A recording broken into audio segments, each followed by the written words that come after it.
Assalamualaikum warahmatullahi wabarakatuh. Waalaikumsalam warahmatullahi wabarakatuh. Bismillahirrahmanirrahim.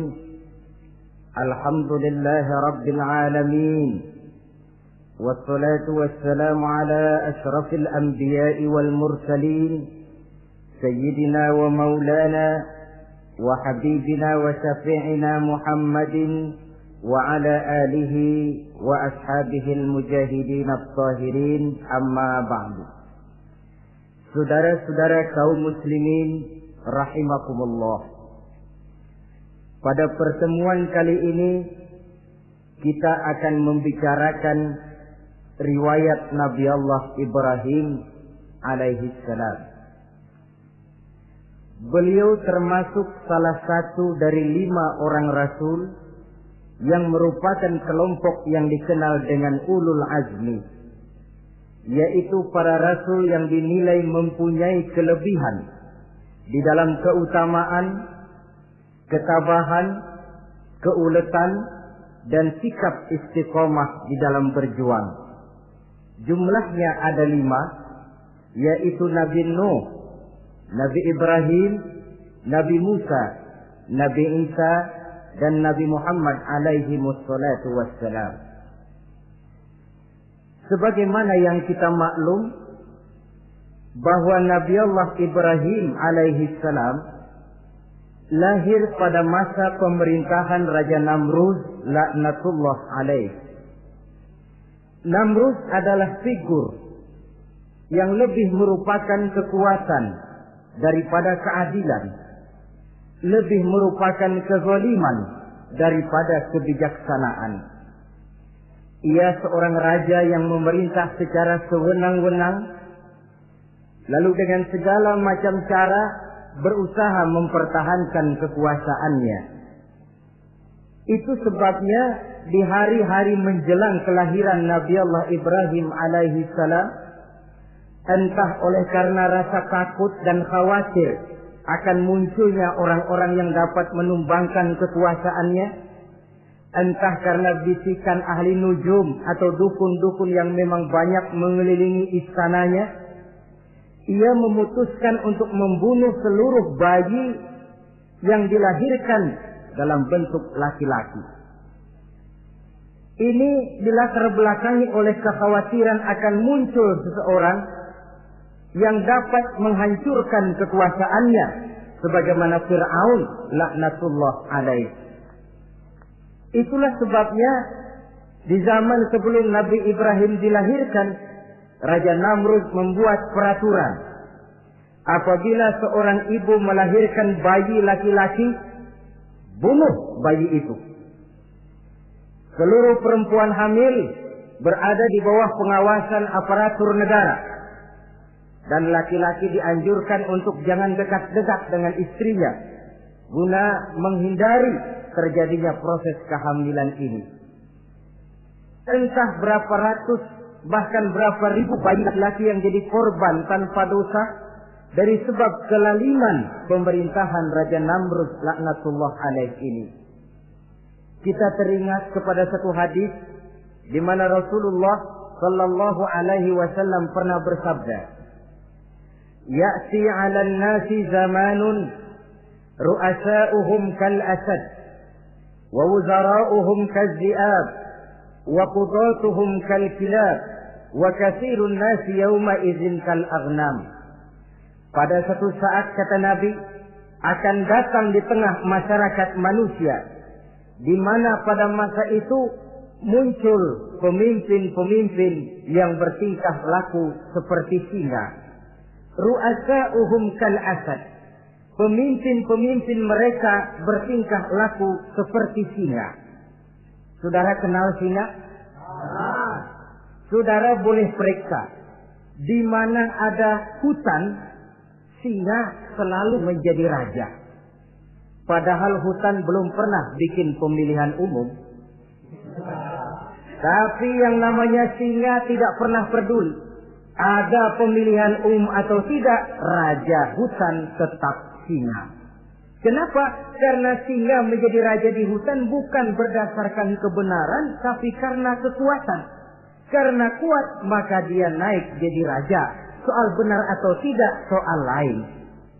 Maka sebagai akibatnya, setelah si singa ini naik menjadi raja hutan, dia bukan melindungi rakyatnya, malah makanin rakyatnya. Coba saudara lihat di hutan. Kambing rakyat hutan dimakan oleh singa. Ayam rakyat hutan dimakan oleh singa. Sapi rakyat hutan dimakan oleh singa. Inilah akibatnya karena singa naik berdasarkan kekuatan. Setelah naik bukan melindungi rakyatnya, malah makanin rakyatnya. Mental semacam inilah yang dimiliki oleh Raja Namrud laknatullah alaih. Cuma karena rasa ketakutan akan datang orang yang akan menumbangkan kekuasaannya, maka seluruh bayi laki-laki harus dibunuh tanpa dosa apapun. Itulah kata Nabi, akan datang di tengah masyarakat manusia muncul pemimpin-pemimpin yang mentalnya seperti singa. Lah kalau yang jadi pemimpin sudah seperti singa, wa wuzara'uhum kazzi'ab. Yang jadi wazir, yang jadi menteri kata Nabi, lagunya seperti serigala. Nyetel ini, tapi serigala. Apa serigala itu? Saudara tahu dalam dongeng anak-anak, serigala itu kan binatang yang paling licik. Untuk terang-terangan dia tidak berani karena tidak punya kekuatan seperti sang singa. Maka dia pakai ilmu kelicikannya. Serigala itu kalau ingin makan daging ayam, pakai bulu ayam. Kalau kepengen makan daging kambing, pakai bulu kambing. Pendeknya, serigala binatang yang menghalalkan segala macam cara asal tujuan tercapai. Itulah serigala. Lambang dari sifat kelicikan. Lempar batu, sembunyi tangan. Pengen makan daging ayam, pakai bulu ayam, nyaruh jadi ayam. Pengen makan daging kambing, pakai bulu kambing, nyaruh jadi kambing. Ini akibat dari yang pertama tadi. Pemimpin seperti singa, lalu menteri pun seperti serigala. Efeknya kemudian yang segera menyusul apa? Wa qudatuhum kal kilab. Kalau pemimpin sudah seperti singa, menteri sudah seperti serigala, wa qudatuhum kal kilab, akan muncullah para penegak hukum yang mentalnya seperti anjing. Inna lillahi wa inna ilaihi raji'un. Penegak hukum yang mentalnya seperti anjing itu. Anjing, saudara lihat, anjing akan setia kepada siapa saja yang memberinya daging. Kalau dia disuruh jaga rumah, dia tidak bisa membedakan mana yang maling, mana yang tamu. Biar yang datang tamu, kalau nggak bawa apa-apa, pasti digonggong. Biar yang datang maling, kalau bawa daging, anjing kalem. Pokoknya siapa yang berdaging, itulah majikan saya. Apa kata majikan saya, itulah yang saya laksanakan. Maka hilang kebenaran hukum, hancur norma-norma keadilan. Oleh karena apa? Oleh karena anjing dapat daging. Lalu dalam kondisi semacam itu, yang jadi rakyat bagaimana? Kata Nabi, wa katsirun nas yauma idzin kal aghnam. Adapun kebanyakan orang pada masa itu, lagunya sudah seperti kambing. Saudara, kambing itu binatang yang cuma menang groyokan dan tidak punya alternatif. Namanya kambing, digiring ke lapangan embe. Betul kan? Digiring ke kuali embe. Dikasih makan rumput embe. Sampai pun mau dipotong, masih embe juga. Tidak punya pilihan lain si kambing ini. Tidak punya alternatif lain. Kondisi semacam inilah yang terjadi di masa pemerintahan Raja Namrud laknatullah alaih. Oleh karena diiming-iming, dibisiki oleh dukun-dukunnya, oleh nujum-nujum yang mengelilingi istananya bahwa akan datang seorang anak laki yang kelak akan menumbangkan kekuasaannya, dia mengeluarkan peraturan. Ya peraturan singa. Mulai saat ini diumumkan kepada seluruh rakyat, siapa-siapa perempuan melahirkan bayi laki-laki, bunuh hidup-hidup. Seluruh orang bunting di bawah pengawasan Hansip negara. Dan mulai malam ini supaya semua kaum bapak jarang-jarang tidur sama istrinya. Namanya peraturan Namrud. Tapi apa yang memang Allah kehendaki untuk terjadi pasti terjadi. Yaitu kelahiran Nabi Allah Ibrahim alaihi salam. Pada saat beliau terlahir ke alam ini oleh ayahnya yang bernama Azar, disembunyikan di dalam sebuah gua. Di sini bertemu antara nurani seorang bapak dan ketaatan kepada raja. Dia ingin taat kepada raja, dia mesti membunuh anaknya.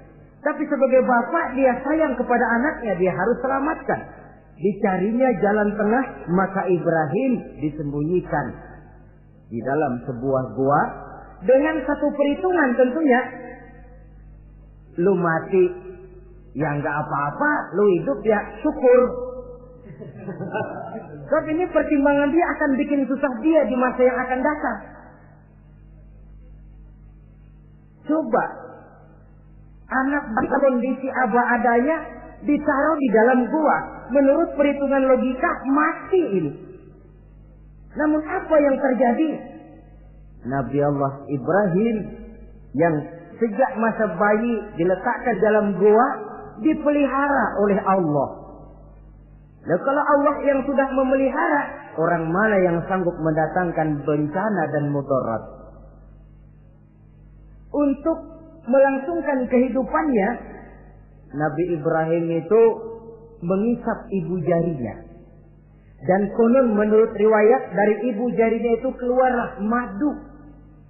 Sehingga walaupun tidak didampingi oleh ayah dan ibunya, tinggal di dalam gua seorang diri, pertumbuhannya sebagai seorang bayi menjadi seorang anak, tumbuh dengan pesat sebagai lazimnya anak-anak yang lain. Dalam ilmu tauhid ini yang dinamakan irhas. Tanda-tanda yang diberikan kepada seseorang yang akan dipilih menjadi rasul pada saat dia masih anak-anak. Ini yang dinamakan irhas. Adapun kalau dia sudah diangkat menjadi rasul, maka tanda-tanda itu dinamakan mukjizat.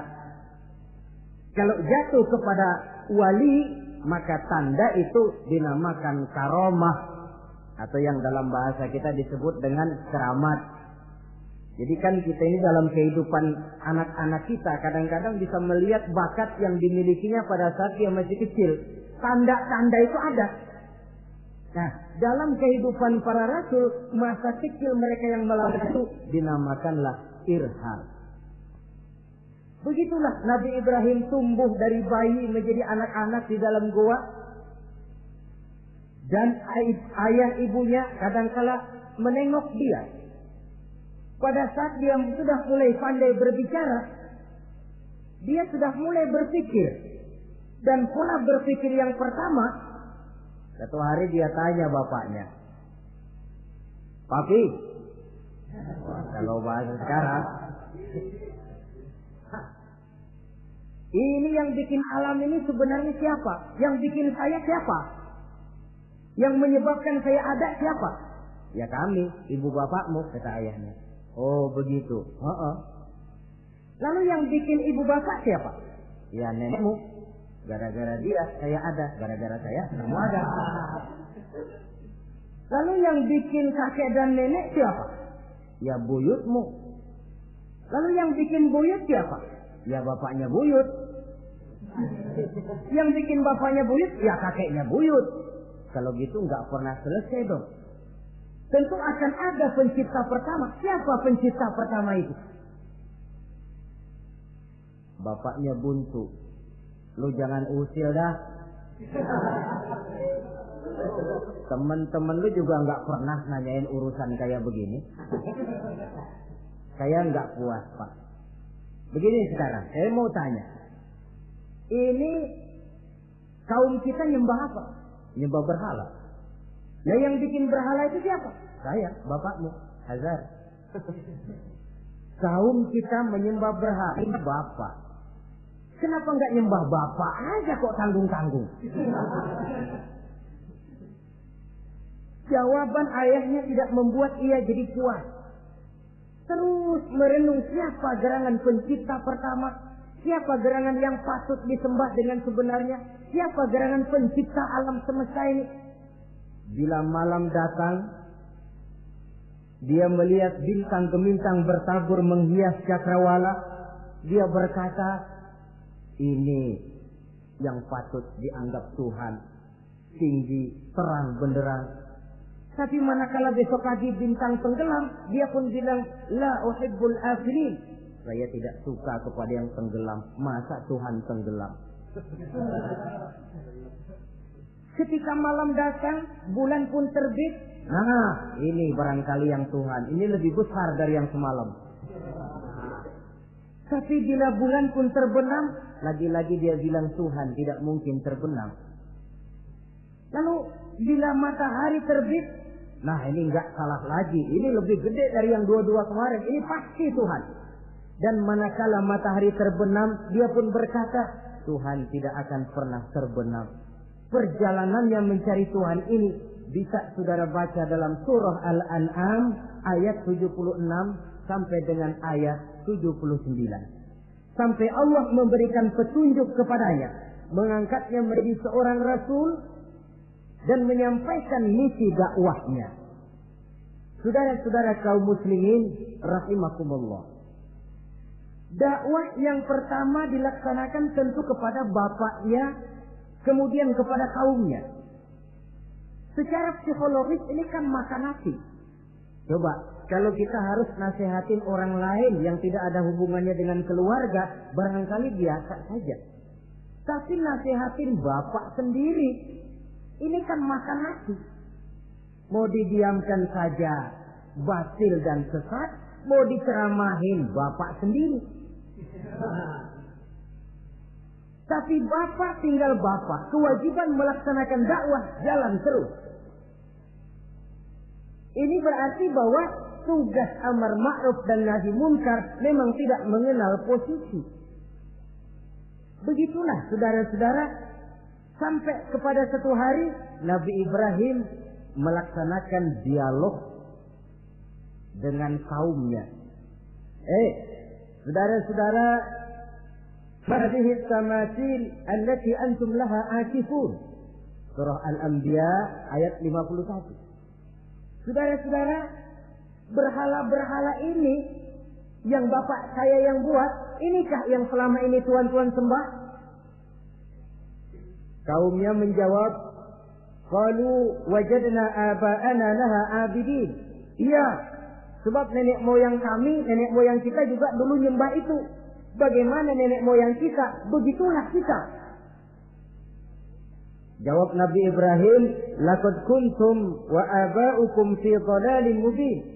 Sebenarnya kamu dan nenek moyangmu sama, borongan satu gerbong sesat. Kok kamu ngikutin nenek moyang kamu? Mereka enggak berpikir, kamu enggak ikut berpikir. Mereka sesat, kamu ikut sesat. Kamu sudah hidup di satu zaman yang maju sekarang ini. Kenapa mau kembali ke zaman nenek moyang dulu? Menyembah berhala yang nyata-nyata tidak sanggup mendengar, tidak sanggup melihat, tidak sanggup memberikan manfaat mudarat. Pokoknya kalau kamu tidak tinggalkan berhala-berhala ini, satu saat pasti akan saya sikat dan saya hancurkan. Jadi saudara-saudara, prinsip dakwah itu memang tentu harus bil hikmah wal mau'izatil hasanah, dengan bijaksana dan dengan nasihat-nasihat yang baik. Tapi kalau sudah mencegah suatu kemunkaran, kata Nabi, man ra'a minkum munkaran falyughayyirhu biyadihi. Siapa di antara kamu yang melihat suatu kemunkaran, hendaklah dia berusaha merubah dengan kekuatan tangannya. Kalau dengan tangannya dia tidak sanggup, fabilisani, hendaklah dengan lidahnya. Kalau itu pun dia tidak mampu, fabiqalbi, hendaklah dalam hatinya. Dan mencegah suatu kemungkaran dengan hati, itulah nilai iman yang terendah adanya. Nabi Ibrahim melihat bahwa watak menyembah berhala ini sudah berurat dan berakar. Kenapa? Mereka mengembalikan itu kepada kebiasaan dan tradisi nenek moyang.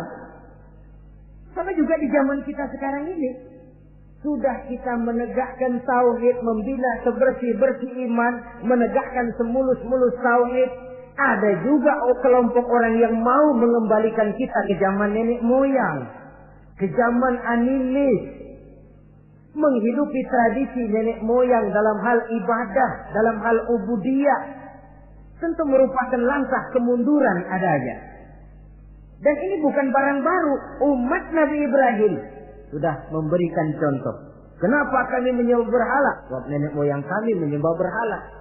Nabi Ibrahim jawab gampang aja. Iya lo borongan, sekerbong, lempeng semua sesat. Kaum muslimin rahimakumullah. Dan bukan cuma kata, dibuktikan oleh Nabi Allah Ibrahim. Begitu Raja Namrud menurut satu riwayat bersama para tentaranya pergi berburu, Nabi Ibrahim ngintip-ngintip. Begitu Namrud keluar, beliau masuk. Kalau istilah kita, ke tempat Namrud ibadah, ke masjidnya dah. Di mana di situ tersimpan seluruh berhala yang mereka sembah, dari yang paling gede sampai yang paling kecil. Nabi Ibrahim masuk bawa kampak. Seluruh berhala-berhala yang ada di tempat itu habis dikampakin, hancur berantakan. Kecuali berhala yang paling gede, itu ditinggalin, nggak diapa-apain, dan kampaknya ditaruh di tangan berhala yang paling gede. Memang kebetulan tangannya lagi teracung begini, digantungkan kampak di situ. Nabi Ibrahim keluar. Adapun Namrud, ketika dia pulang dari perburuannya, mau melaksanakan ibadah, bukan main terkejutnya melihat Tuhannya berantakan.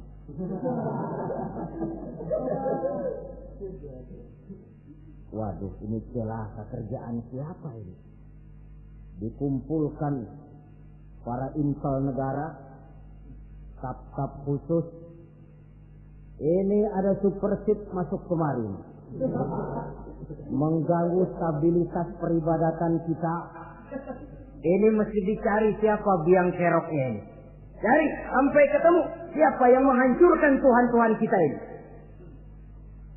Intel pun disebar. Ada yang ke kota, ada yang ke desa, ada yang pokoknya ke seluruh penjuru. Sampai ada yang desas-desuskan. Tuan Raja, bagaimana? Saya dengar selentingan berita. Berita apa? Pada waktu Tuan Raja pergi berburu, seorang anak muda bernama Ibrahim masuk ke tempat ibadah kita. Barangkali dia yang menghancurkan patung-patung kita. Kalau begitu cari, tangkap Ibrahim, tangkap. Panggil kepala intel. Dipanggil. Kamu cari orang namanya Ibrahim, tangkap. Kok ditangkap? Tangkap. Sebab menurut berita dia yang menghancurkan berhala-berhala kita. Ya tapi kan belum ada buktinya, Pak. Soal bukti gampang, belakangan, yang penting tangkap aja dulu.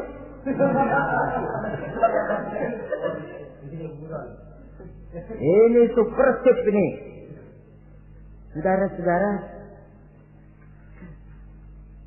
dicarilah Nabi Allah Ibrahim, ketemu, dihadapkan kepada Raja Namrud, disidang di pengadilan terbuka, disaksikan orang banyak. Dibuka oleh Raja Namrud. Sidang luar biasa dalam rangka memeriksa dan mengadili tertuduh Ibrahim. Dengan ini kami nyatakan dibuka untuk umum. Terdakwa supaya dibawa ke dalam ruangan sidang. Dihadapkan Nabi Ibrahim. Nama Ibrahim. Orang tua. Tuduhan menghancurkan berhala. Hadza bi alihatina ya Ibrahim. Hai Ibrahim, benarkah kamu yang menghancurkan Tuhan-Tuhan kami? Ah, siapa bilang? Ada berita yang sampai kepada kami. Ketika kami keluar, kau masuk ke tempat kami ibadah. Ngaku aja dan ngaku. Daripada urusan jadi panjang, mendingan ngaku aja dah. Kata Nabi Ibrahim, enggak. Bal fa'aluhu kabiruhum hada. Yang menghancurkan berhala-berhala Tuhan, berhala yang paling besar ini.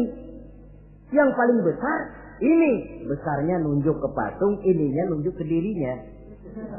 Kabiruhum kepada berhala, hada kepada dirinya sendiri. Wah, enggak, kata Nabi Ibrahim. Setahu saya enggak semua berhala hancur. Saya dengar yang paling gede enggak apa-apa. Ya. Dan ada kampak di tangannya. Kali yang gede tuh iseng. Jadi yang kecil-kecil ini dikampakin semua sama yang gede. Oh, buktinya kampak masih ada di tangannya, kok tanya aja dia. Kata Namrud, Ibrahim, kamu sudah gila apa? Kenapa? Masa saya disuruh nyembah berhala, disuruh nanya berhala? Jadi nggak bisa jawab dia? Nggak bisa jawab. Nah kalau nggak bisa jawab, kenapa disembah? Yang gila saya apa sampean?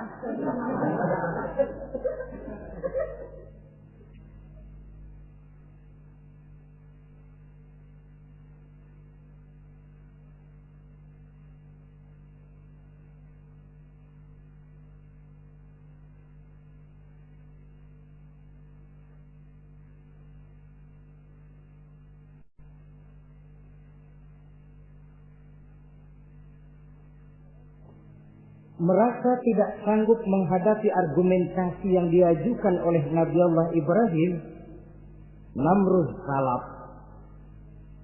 Dalam kesalapannya itulah ia menjatuhkan vonis bahwa Nabi Allah Ibrahim dihukum bakar hidup-hidup.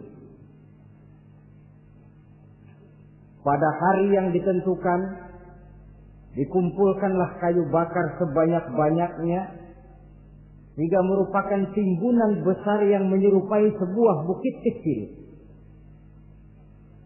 Apabila segalanya telah siap, kayu bakar itu pun disulut orang, dan api mulai menjilat ke sana kemari, makin lama makin besar, makin lama makin besar, sehingga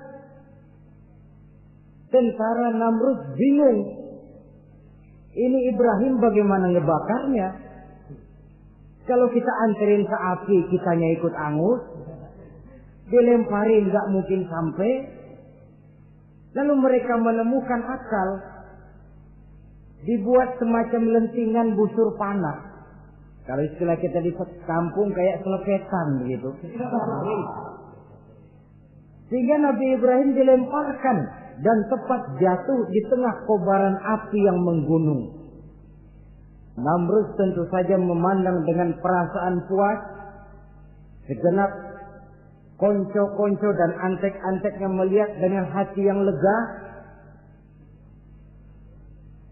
Dan semuanya merasa hancur sudah biang kerok yang selama ini menjadi racun dan duri dalam kehidupan kita. Tapi rupanya yang mereka mau lain dengan yang Allah mau. Ketika Nabi Allah Ibrahim hampir masuk ke tengah kobaran api yang menggunung itu, datanglah perintah Allah kepada api. Ya naru kuni bardan wa salaman ala Ibrahim. Hai api, dinginlah kamu, selamatkan Nabi Ibrahim. Api ini tunduk kepada perintah Allah. Ia pun dingin, sehingga Nabi Ibrahim di tengah kobaran api yang menggunung, seujung rambut pun tidak terbakar, malah kedinginan di tengah kobaran api. Lalu api ini dari besar, makin lama makin kecil, makin lama makin kecil, akhirnya padam. Yang ada tinggal tumpukan arang dan debu. Kata Namrud, mampus lo Ibrahim. Rasain. Barangkali istilah kita nih, makan pencarian lo. Pakai bertingkah mencaci maki Tuhan kami, menghancurkan berhala-berhala. Sekarang rasakan hasil usahamu. Sorak-sorai pun kedengaran. Begitu lagi sorak-sorak dari tumpukan abu dan arang itu gerak-gerak. Kerusak. Kok ini ada arang bergerak-gerak? Rupanya dilihat-lihat, makin lama makin nyata. Nabi Ibrahim keluar dari tumpukan arang dalam keadaan utuh, tidak kurang satu apapun. Sebenarnya andai kata Namrud mau menggunakan akalnya, saat itu dia tentu menemukan satu hal yang luar biasa.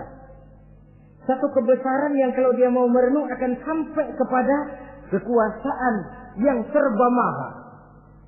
Tapi karena ketika itu hatinya sudah dipenuhi nafsu,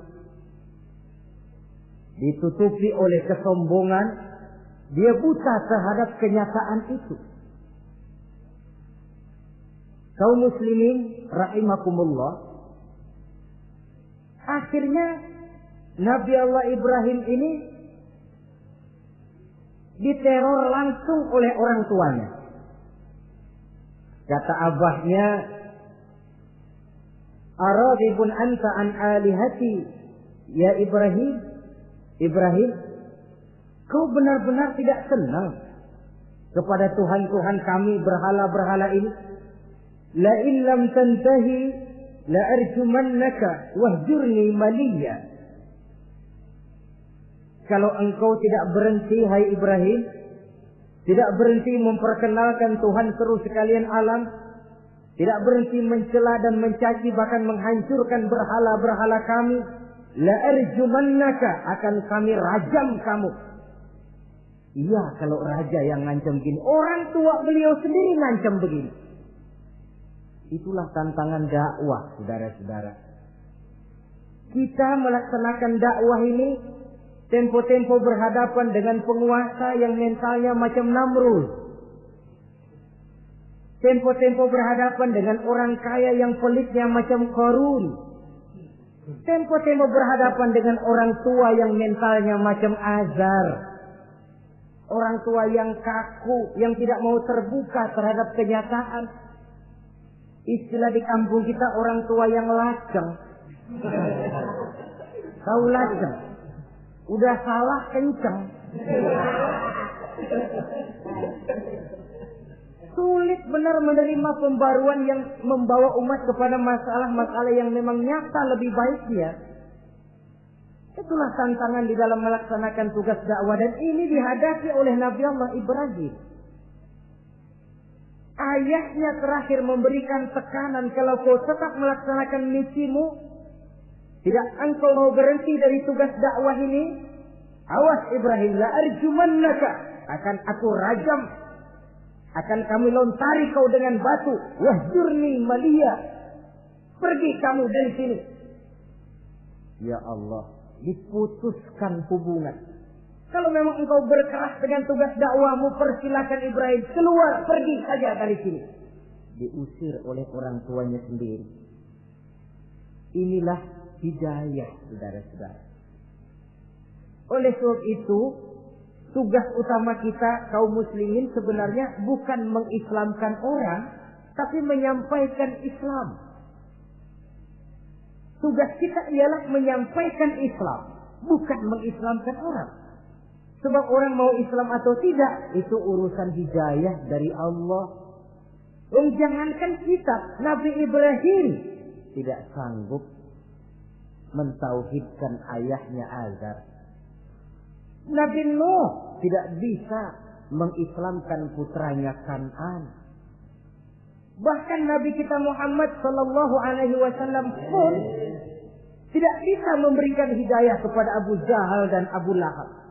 paman Nabi, orang tua Nabi, anak Nabi, istri Nabi sekalipun, hidayah tidak diberikan kepada mereka, mereka tidak terpanggil mengikuti kebenaran. Kalau sudah kenyataan ini yang kita temui, kembalilah kepada konsep Quran. Allahumma inni qad ballaghtu, wahai Allah, seruanmu sudah saya sampaikan, dakwahmu sudah saya canangkan, ajakan kepada tauhid sudah saya sampaikan. Allahumma inni qad ballaghtu, sudah saya sampaikan ya Allah. Perkara mereka tidak mau ikut, itu karena semata-mata hidayah berada di tanganmu ya Allah. Kalau kemari landasan dakwah kita, insya Allah tugas dakwah kita berkelangsungan. Kalau tidak, makan hati. Kita pikirin, ya orang gua ajak benar-benar nggak mau, ya dipikirin. Saya ajak ngaji malah dikasih maki, saya ajak yang baik malah saya dicemoohkan. Kok begini dakwah? Akhirnya dipikirin, sakit jantungan. Sudah orang nggak kena kita ajak beriman, kita sendiri makan ke dalam. Itulah Quran meletakkan konsepsi dasar, sampaikan dakwah dengan baik, bil hikmah wal mau'izatil hasanah wajadilhum billati hiya ahsan. Kalau ternyata metode sudah baik tapi orang tidak juga mau beriman, tanamkan dalam hati, Allahumma inni qad ballaghtu. Ya Allah, tugas saya cuma sekedar menyampaikan. Perkara mereka tidak mau, saya sudah menyampaikan ya Allah, terserah hidayahmu. Kelapangan jiwa akan kita temui di sana. Entah berhadapan dengan penguasa yang punya mental kayak Namrud, bertingkah laku sewenang-wenang, aji mumpung, mentang-mentang kuasa lalu saenake dhewe, menghitamkan yang putih, memutihkan yang hitam menurut seleranya saja. Entah berhadapan dengan orang kaya yang punya mental seperti Qarun, makin kaya tapi makin bakhil, atau berhadapan dengan orang-orang tua yang punya tingkah laku seperti Azar.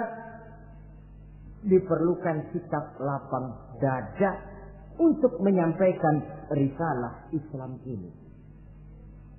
Terhadap reaksi keras dari abahnya ini apa? Kata Nabi Ibrahim, surah Maryam ayat 47 menjelaskan, Salamun alaika, sa'astaghfiru laka rabbi, innahu kana bi hafiyya, wa a'tazilukum wa ma ta'buduna min dunillah. Kalau memang begitu Abah, Salamun alaika. Oke Abah, selamat jalan. Marilah kita tempuh jalan kita masing-masing. Saya memang anak Bapak, tapi tauhid adalah prinsip. Allah Tuhan saya. Ini prinsip. Kalau Bapak tidak mau mengikuti seruan saya, padahal saya sayang kepada Bapak, saya cinta kepada Bapak, saya tidak ingin Bapak bersekutu dengan setan, saya tidak ingin Bapak menemani setan di dalam neraka, saya ingin menyelamatkan Bapak, tapi ini rupanya vonis Bapak. Hendak merajam saya, mengusir saya dari sini. Oke, Bapak. Salamun alaika. Selamat jalan. Sa'astaghfirullah. Saya akan memohon ampun kepada Allah untuk Bapak. Memohon ampun. Jadi walaupun dalam Islam kita berbeda akidah dengan orang tua, tetapi kewajiban untuk berbakti tidak menjadi putus karenanya. Dalam surah Luqman dijelaskan, apabila kedua orang tuamu memaksamu untuk menyekutukan Allah, jangan taati. Tetapi sungguh pun demikian, wa sahibhuma fid dunya ma'rufa.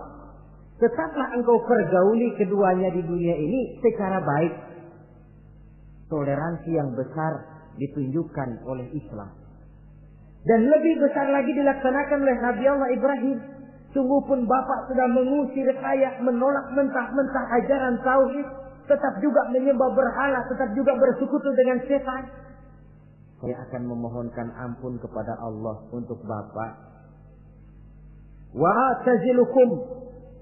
Saya akan menjauhkan diri dari apa yang Bapak sembah, dari apa yang kaum kita sembah selain daripada Allah.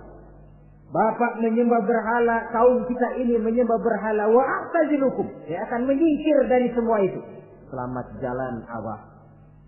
Istilah kita goodbye my dear. Ini jalan yang membedakan saya dengan Abah. Jalan tauhid dan jalan syirik. Di sini kita harus berpisah. Walaupun dengan berat hati kita berpisah. Jadi keluarga dan akidah punya garis yang jelas. Umumnya, ya walaupun baik tapi memang harus ditingkatkan. Umumnya kita ini kan mayoritas merasa sebagai muslim karena keturunan. Kenapa kamu Islam? Bapak saya Islam, nenek saya Islam, saya Islam. Baiklah, itu pun baik. Pada mulanya memang harus begitu. Tapi lambat laun kita tentu harus merasakan bahwa keberadaan kita dalam Islam tidak cukup cuma karena faktor keturunan. Dengan kata lain kita harus memperbaiki kualitas keislaman kita. Inilah proyek utama kita sekarang, mengislamkan orang Islam. Saudara-saudara kaum muslimin rahimakumullah. Maka Nabi Ibrahim pun meninggalkan orang tuanya, meninggalkan kaumnya, uzlah, hijrah ke tempat Baitul Maqdis, daerah di Palestina sekarang ini. Sejarah kehidupan Rasul umumnya memiliki kemiripan. Rata-rata ditentang oleh kaumnya sendiri dan sebagian besar lalu hijrah. Itu barangkali memang resiko dari satu perjuangan. Nah, begitu tantangan yang dihadapinya dalam melaksanakan dakwah. Lalu cobaan-cobaan yang diberikan Allah kepada Nabi Ibrahim pun luar biasa. Pantas kalau beliau itu masuk ulul azmi dan mendapat titel Khalilullah. Nabi Ibrahim titelnya Khalilullah. Orang yang mencintai dan dicintai Allah. Khalilullah. Ini terbukti dari cobaan-cobaan yang dihadapinya. Pertama, dari perkawinannya dengan Siti Hajar, dengan Siti Sarah maksud saya, beliau tidak dikaruniai seorang anak pun. Umur sudah lanjut. Padahal anak kita tahu pelanjut sejarah, penyambung cerita, si buah hati belahan jantung. Sampai pada satu hari Hajar musyawarah. Kalau bahasa kita, Bang, bagaimana Hajar? Lama juga kita sudah berumah tangga kan Pak? Lalu, dan kita sejauh ini belum dikaruniai seorang anakku. Ya sabarlah. Pada waktunya tentu akan ada juga. Tapi kapan lagi Bang? Usia kita sudah cukup lanjut. Maksud kamu bagaimana Hajar? Begini sajalah Bang. Bagaimana kalau abang kawin saja lagi? Ya Allah, punya istri macam begini. Menyuruh lakinya kawin lagi. Tapi dasar Nabi Allah Ibrahim. Enggak mau saya kan cinta sama Hajar. Iya, soal cinta saya tahu. Dan saya tidak meragukan cinta abang kepada saya. Cuma masalahnya saya nggak bisa memberikan keturunan Bang. Bukan nggak bisa, belum. Sudahlah kawin saja lagi Bang. Nggak mau nggak mau. Istrinya nyuruh kawin, lakinya ogah-ogahan. Sekarang kan enggak, istrinya larang kawin, suaminya malah ngirintil.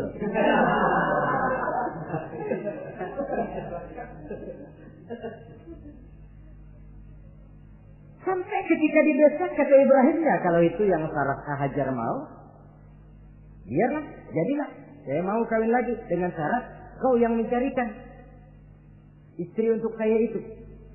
Oleh Siti Hajar dipilihkan Siti Sarah. Kawinlah Nabi Ibrahim dengan Sarah. Dari Sarah ini beliau dikaruniai seorang putra bernama Ismail alaihi salam. Nah, cobaan datang untuk menguji Khalilullah ini.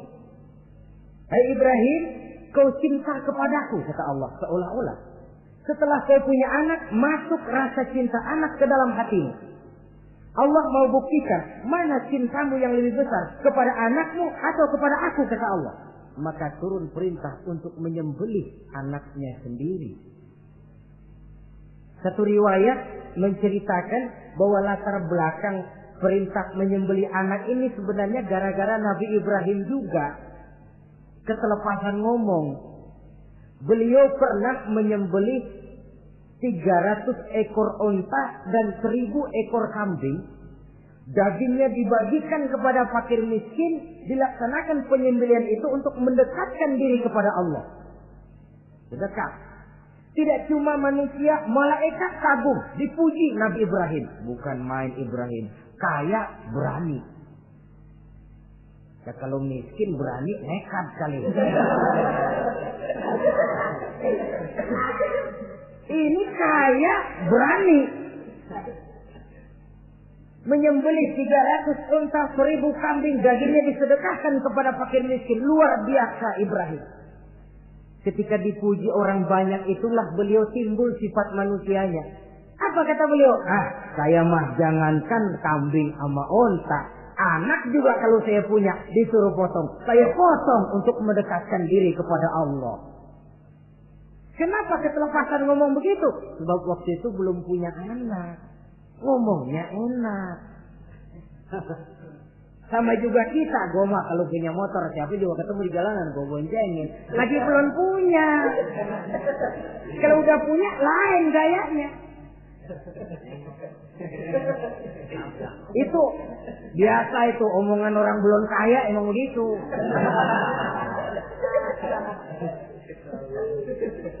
Saudara-saudara, sehingga omongan yang beliau sudah lupa bertahun-tahun bahkan puluhan tahun ini. Begitulah ketika sudah punya anak Ismail, falamma balagha ma'ahu sa'ya, ketika Ismail sedang lucu-lucunya dalam tidurnya mimpi turun perintah, ya Ibrahim uffi binuzrika. Hai Ibrahim, bayar nazarmu. Nazar? Iya. Apa nazar? Dulu pernah ngomong apa, ingat enggak? Jangankan cuma kambing, unta, anak pun kalau punya disuruh potong, saya potong. Jadi anggap nazar. Bayar nazarmu, potong anakmu. Dipikirin siangnya, semalam itu benar-benar perintah Allah apa cuma ngimpi? Kalau ngimpi kok jelas amat. Kalau perintah Allah kok kelewatan amat. Pakai anak disuruh potong, emang gak ada yang lain apa? 3 malam berturut-turut mimpi sampai beliau yakin ini memang benar perintah Allah. Dan dilaksanakan dengan berat hati. Pagi-paginya bilang kepada Siti Sarah, Sarah, Ismail mandikan, berikan pakaian yang baik, saya mau bawa pergi dia. Kemana bang? Pokoknya mau saya bawa. Berangkatlah anak beranak ini menuju salah satu bukit di daerah Mina. Ketika duanya sudah mau berangkat, iblis sibuk bukan main. Ini cobaan loh. Orang kalau mau ibadah, iblis paling gatal. Segala macam cara mereka lakukan agar orang jangan ibadah. Ini Ibrahim mau membuktikan cintanya kepada Allah. Ya Allah, lihatlah. Walaupun saya sudah punya anak, cinta saya kepadamu lebih besar ya Allah. Walaupun perintah ini menyembelih leher anak sendiri, saya potong karena melaksanakan perintahmu. Iblis ribet. Mula-mula dia bisikin Nabi Ibrahim. Hei Ibrahim, kau lihat anakmu di belakang itu. Kecil, lucu-lucunya. Masa anak begitu mau dipotong? Tega kamu Ibrahim. Ini perintah Allah. Gak ada urusan sama ente. Iya. Kata iblis, waduh mantap juga nih. Kalau suaminya gagal, istrinya kali. Biasanya perempuan perasaannya lebih tinggi daripada pikirannya. Ini Siti Sarah barangkali, kalau Siti Hajar barangkali, kalau saya perdayai bisa terpedaya. Hajar, ya. Kamu tahu anakmu Ismail mau dibawa kemana? Saya tidak tahu. Mau dipotong oleh suamimu Ibrahim. Mau dipotong. Dipotong. Kok bisa begitu? Iya, katanya ini perintah Allah.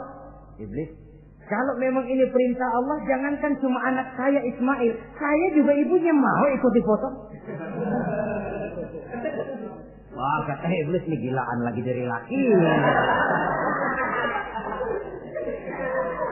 Saya kira karena perempuan bisa barangkali dilemahkan semangatnya, saya tidak. Ismail nih masih kecil kali ini, gampang dikelecehin. Ismail, kau mau dipotong oleh ayahmu? Dipotong. Kok bisa begitu? Katanya perintah Allah. Kalau memang ini perintah Allah, saya siap. Iblis mau ngomong lagi, Nabi Ibrahim Ismail ngambil batu disambitin iblis. Izhab ya la'in, pergi, laknat, terkutuk kamu. Nyambitinnya itu sampai sekarang jadi ikutan dalam salah satu pelaksanaan ibadah haji yang disebut jumrah, melontar. Itu simbol permusuhan abadi antara manusia dengan iblis. Jadi kalau ada orang mau berbuat baik, iblis itu datang dari 3 penjuru. Dari bapak, dari anak, dari istri. Kadang-kadang bapaknya nggak kena, istrinya dibujukin. Laki luno sok loyar menyumbang masjid. Jangan kasih duit, simpan aja baik-baik. Istri nggak kena, anak. Segala macam cara iblis berusaha. Baru sampai di bukit yang dituju, Nabi Ibrahim buka kartu. Ismail, Abah diperintah Allah menyembelih lehermu. Bagaimana? Kerjakan apa jangan? Kalau memang itu perintah Allah, kerjakan Abah. Insya Allah Abah akan menemukan saya termasuk orang sabar. Ini jawaban anak soleh. Coba kalau jawaban anak pintar nggak soleh, bukan begitu. Ismail, saya disuruh motong lehermu, bagaimana? Kenapa saya Pak? Bapak aja yang tuaan potong.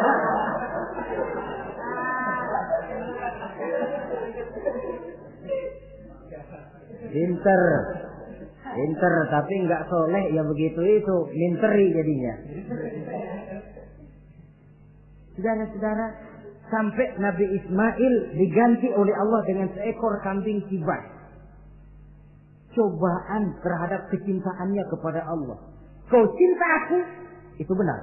Tapi setelah kau punya anak, rasa cinta anak masuk ke dalam hatimu. Mana lebih besar, cintamu kepada anakmu atau cintamu kepada aku, kata Allah. Terbukti cintanya kepada Allah lebih besar daripada cintanya kepada anaknya. Bukankah nilai cinta itu baru terasa nyata kalau sudah lewat cobaan, lewat pembuktian? Sehingga dengan demikian kata orang, biasanya cinta itu menuntut pengorbanan. Berani bercinta, berani berkorban. Jangan takut berkorban, nggak usah cinta-cintaan.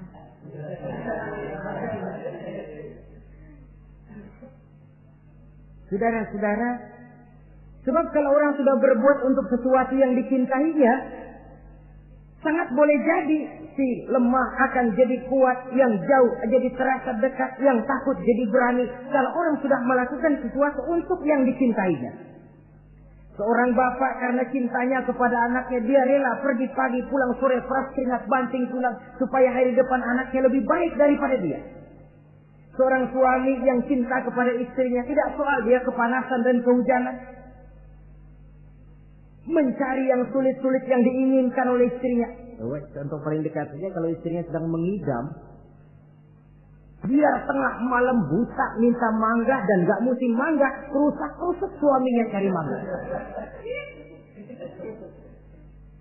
Cinta memang membuat yang jauh jadi terasa dekat. Lalu cobaan lain ketika turun perintah melaksanakan khitan. Umur beliau menurut riwayat Abi Daud sudah umur 80 tahun. Di zaman belum ada pisau cukur, silet, gunting, kulit sudah alot. Tapi ini perintah Allah, laksanakan, resiko belakangan. Nabi Ibrahim pandai memilah mana kepentingan pribadi, mana perintah Allah. Nah, perkara beliau nanti pindah ke Mekah, membangun Ka'bah sampai kepada hari tuanya, ini berkaitan dengan Nabi Allah Ismail, dan akan kita bicarakan pada pertemuan di mana kita nantinya akan membicarakan riwayat Nabi Ismail alaihi salam. Untuk riwayat Nabi Ibrahim, walaupun serba singkat, hingga ini sajalah dahulu, dan mudah-mudahan menjadi tamsil, ibarat dan contoh yang bisa kita jadikan pegangan di dalam kehidupan kita sehari-hari. Terima kasih banyak atas segala perhatian. Mohon maaf atas segala kekurangan. Usikum wa nafsi bitaqwallah. Wassalamualaikum warahmatullahi wabarakatuh.